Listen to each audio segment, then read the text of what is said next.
Hello बच्चों, कैसे हो? उम्मीद करती हूँ कि आप बहुत अच्छे होंगे और आपकी पढ़ाई भी बहुत अच्छे से हो रही होगी।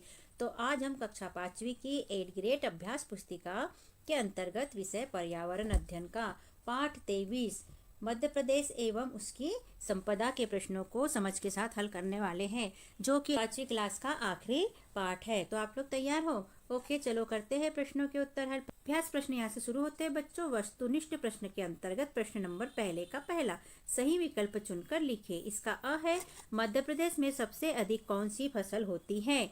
तो यहाँ ऑप्शन में दिया है गेहूं, बाजरा, गेहूं, सोयाबीन, मक्का, सरसों या धान, चना। तो यहाँ होता है गेहूं और सोयाबीन। दूसरे नंबर का ऑप्शन ब है। राष्ट्रीय उद्यान में आय का साधन होता है, उसमें रहने वाले जानवर, वहाँ आने वाले पर्यटक, वहाँ काम करने वाले अधिकारी और वहाँ काम करने वाले सुरक्षा कर्मी। तो ये होते हैं वहाँ आने वाले पर्यटक। दूसरे नंबर का सही है और हमने उत्तर में लिखा। तो स है, किस खनिज से पेंसिल की लीड एवं स्लेट बनती है? तो ग्रेनाइट से, लोहा से, बॉक्साइट से या मैंगनीज से? तो ये बनती है ग्रेफाइट से। ए पहला वाला ऑप्शन सही है, हमने लिख दिया। द है, जगदीश ने इस वर्ष अक्टूबर नवंबर माह में अपने खेत में फसल बोई जो मार्च अप्रैल माह में कटाई के लिए तैयार हो जाएगी। यह फसल है रबी की फसल, जायद की फसल, खरीफ की फसल और रबी और खरीफ दोनों की फसलें। तो जो अक्टूबर नवंबर में बोई जाती हैं और मार्च अप्रैल में काटी जाती है, इस फसल को कहते हैं रबी की फसल। प्रश्न नंबर पहले का दूसरा रिक्त स्थान की पूर्ति कीजिए। इसका पहला है, पठारों के बीच की जगह खालिस्तान कहलाती है। तो यह घाटी कहलाती है। दूसरा है, खालिस्तान की खली एवं भूसा विदेशों में भेजा जाता है, इससे हमारे प्रदेश को राजस्व के रूप में धन प्राप्त होता है। तो सरसों की खली भेजी जाती है। तीसरा है, खालिस्तान की फसल गर्मी के प्रारंभ में बोई जाती है और वर्षा के प्रारंभ में काटी जाती है। तो जायद की फसल है, जो कि गर्मी के प्रारंभ में बोई जाती है और वर्षा के प्रारंभ में काटी जाती है। इसके बाद है चौथा, बालाघाट को खालिस्तान खदान तांबा उत्पादन के लिए प्रसिद्ध है। तो खाने, बालाघाट की खाने प्रसिद्ध है। पांचवा है, यह संकेत खालिस्तान, ये संकेत जो दिया है, यह संकेत खालिस्तान खनिज के लिए उपयोग किया जाता है। तो हीरा के लिए उपयोग किया जाता है। छठवा है, खेती के लिए पशुओं के मलमूत्र से खालिस्तान बनाई जाती है। तो क्या बनाई जाती है? खाद बनाई जाती है। अति लघु उत्तरीय प्रश्न के अंतर्गत प्रश्न नंबर 2, दिए गए चित्र को पहचान कर उसका नाम लिखिए तथा यह कहाँ व किस राज्य में स्थित है लिखिए। तो इसका उत्तर हम लिखेंगे बच्चों। पहले आप चित्र को ध्यान से देखिए कैसा बना है, क्या है। इसके उत्तर में हमने लिखा है यह सांची स्तूप मध्य प्रदेश राज्य में स्थित है। प्रश्न तीसरा है, किन्हीं दो खाद्यान्न फसलों एवं दो व्यावसायिक फसलों के नाम लिखिए। तो इसका उत्तर हम लिखेंगे, खाद्यान्न फसलें लिखेंगे हम पहले गेहूं और दूसरी लिखेंगे चावल। फिर व्यावसायिक फसलों के अंतर्गत पहले लिखेंगे गन्ना और दूसरी लिखेंगे सोयाबीन। प्रश्न चौथा है, गाय के दूध को अमृत समान क्यों कहा जाता है? तो इसका उत्तर हम लिखेंगे, गाय के दूध को अमृत समान इसीलिए कहा जाता है क्योंकि गाय का दूध अधिक पाचक एवं लाभदायक होता है। तो बच्चों, कैसा लगता है हमारा समझाना प्रश्नों को और लिखवाना? यदि अच्छा लगता है तो हमारे चैनल को सब्सक्राइब कीजिए, वीडियो को लाइक कीजिए, शेयर कीजिए और कमेंट भी लिखिए, जिससे कि हमें मोटिवेशन मिलते रहे और हम इस तरह के वीडियो और अपलोड कर सके। बच्चों, इसके बाद लघु उत्तरीय प्रश्न देख लेते हैं। प्रश्न नंबर 5वां है, आपके जिले में उगाई जाने वाली रबी और खरीफ की फसलों की सूची बनाइए और तालिका में लिखिए। तो इसका उत्तर हम लिखेंगे, पहले तो अपने जिले का नाम लिख दो। तो हम रहते हैं बैतूल जिले में, तो हमने लिख दिया बैतूल। और इसमें रबी की फसल होती है गेहूं, चना और जौ मसूर। और खरीफ की फसलों के अंतर्गत यहाँ होती है सोयाबीन, मूंगफली और मक्का और धान। तो हमने ये लिखा है। आप चाहे तो अपने जिले की फसलों के नाम भी लिख सकते हैं। प्रश्न 6, दी गई फसलों के उत्पादक जिलों के दो दो नाम लिखकर प्रदेश के नक्शे में निर्देशानुसार रंगों से दर्शाइए। तो यहाँ पर क्रमांक, फसल का नाम और उत्पादक जिले का नाम हमें लिखना है। रंग यहाँ पर दिया गया है। यहाँ फसलों के नाम दिए हैं बच्चों, क्या क्या दिया है? गेहूं, सरसों, कपास, मूंगफली और सोयाबीन। तो गेहूं का उत्पादन कहाँ कहाँ होता है? तो सीहोर में होता है और छतरपुर में होता है, ठीक है। सरसों का उत्पादन मुरैना जिले में और शहडोल जिले में, कपास का उज्जैन में और खरगोन में, मूंगफली का शिवपुरी और टीकमगढ़ में और सोयाबीन का नीमच में और राजगढ़ में ज़्यादा उत्पादन होता है। अब इनके रंग दिए हैं, ये नारंगी है, ये पीला कलर से बनना है, ये काला, ये लाल और ये हरा। तो इन राज्यों को हम देख लेते हैं। तो ये देखो, ये है सीहोर, ठीक है। और यहीं पर छतरपुर है, ये छतरपुर है। इसको कौन से कलर से भरना था? नारंगी से, तो हमने ये फीके कलर में जो लाल से भरे, क्योंकि नारंगी नहीं था तो हमने लाल कलर लेकिन फीका लाल भरा है इस टाइप से, ठीक है। तो ये हो गया छतरपुर और सीहोर जिला। अब मुरैना और शहडोल को देख लेते हैं पीले कलर से। ये है मुरैना पीले कलर से और ये है शहडोल जिला, ठीक है। इसके बाद है उज्जैन और खरगोन काले कलर से, तो ये है खरगोन और ये है उज्जैन जिला।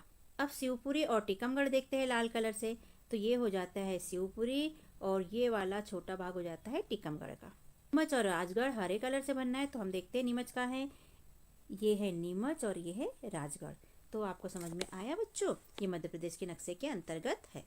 दीर्घ उत्तरीय प्रश्न के अंतर्गत चित्र का अवलोकन कर पठार और पर्वत में अंतर बताइए और हमारे प्रदेश में पाए जाने वाले पठारों के नाम लिखिए। तो पहले तो हमारा प्रदेश कौन सा है, मध्य प्रदेश है, ठीक है। तो ये चित्र को ध्यान से देख लीजिए बच्चों, यहाँ पठार भी दिया है और पर्वत भी दिया है। तो ये जो नुकीले क्षेत्र होते हैं इनको बोलते हैं पर्वत, और जैसे समतल क्षेत्र होते हैं उनको बोलते हैं पठार। उत्तर में हम लिखेंगे पठार। एक ऊंचा क्षेत्र होता है। पठार भूमि का एक बड़ा भाग समतल क्षेत्र होता है जो आमतौर पर आसपास के भूभाग से ऊंचा होता है, मतलब जमीन से ऊंचा होता है लेकिन ऊपर जाके ये समतल होता है, तो इसे कहते हैं पठार, ठीक है। और देख लेते हैं पर्वत। तो एक ऊंची नुकीली संरचना होती है जो आसपास के भूभाग से ऊपर उठता है। खड़ी ढलान वाला भूभाग होता है ये। तो ये देखिए ये आजू बाजू के क्षेत्र से ऊंचा है और ऊपर जाकर नुकीला है, तो इसे बोलते हैं पर्वत, ठीक है। और पठार ऊपर जाकर प्लेन हो जाता है लेकिन आजू बाजू की जमीन से ऊंचा रहता है और नुकीला नहीं होता, समतल होता है। अब मध्य प्रदेश के पठार देख लेते हैं कौन कौन से हैं। यहाँ पर है रीवा पन्ना का पठार और दूसरा है मालवा का पठार है। प्रश्न 8वां है, नीचे कुछ खनिजों के नाम तालिका में दिए गए हैं, उनका उपयोग किन कामों में किया जाता है, तालिका में लिखिए। तो हम उत्तर में लिख देंगे, यहाँ खनिज के नाम दिए हैं और यहाँ खनिज के उपयोग हमको लिखना है। तो खनिज में देख लेते हैं, पहला क्या है, लोहा। तो लोहा देखो इसका उपयोग क्या करते हैं हम, गेट बनाते हैं, खिड़कियां बनाते हैं, जालियां और रेल की पटरी लोहे की बनी होती है। दूसरा नंबर का है तांबा। तो तांबे का उपयोग बिजली के तार बनाने में, बर्तन आदि बनाने में होता है। तीसरा है सोना और चांदी। तो आप जानते हैं कि जेवर बनाए जाते हैं, इससे बर्तन भी बनाए जाते हैं, कटोरी गिलास वगैरह।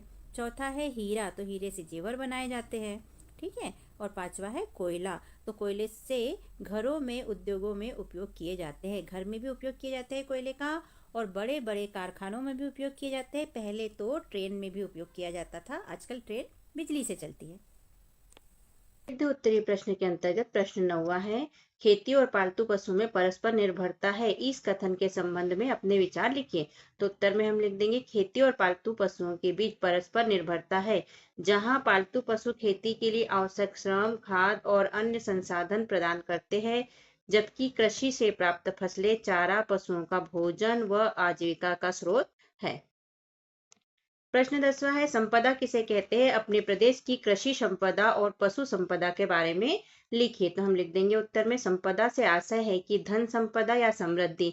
यह शब्द व्यापक शब्द है जिसका उपयोग किसी भी प्राकृतिक वस्तु के लिए, यहाँ प्राकृतिक लिखना है, वस्तु के लिए किया जा सकता है। अब कृषि संपदा क्या है, तो कृषि संपदा से तात्पर्य कृषि क्षेत्र की समग्र संपत्तियों, संसाधनों से है, जिसमें भूमि, सिंचाई, पशुधन, उपकरण, कृषि उपकरण, उपज, कृषि उपज में आ जाता है जो भी उपज होता है, गेहूं, धान, मक्का, बाजरा, सभी प्रकार शामिल है।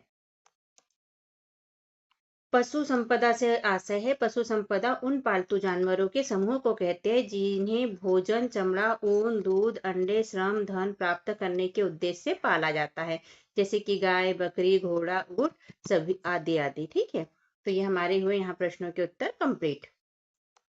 हमने अपने चैनल पर कक्षा चौथी के अंकुर अभ्यास पुस्तिका के सभी विषय के वीडियो बनाकर अपलोड किए हैं, जो आप हमारे चैनल पे जाके सब्सक्राइब करके देख सकते हैं। और कक्षा 5वीं की भी सारे विषय की 8 ग्रेड अभ्यास पुस्तिका के प्रश्नों को हमने हल करके यहाँ पर अपने चैनल पे अपलोड किए हैं, जिन्हें आप बच्चों चैनल पे सब्सक्राइब करके देख सकते हैं। तो आप हमारे चैनल को सब्सक्राइब कीजिए बच्चों, और वीडियो को लाइक कीजिए, शेयर कीजिए, जिससे कि हमें मोटिवेशन मिलते रहे और हम और वीडियो अपलोड कर सके। Okay, thank you. फिर मिलते हैं अगले वीडियो में। Bye bye.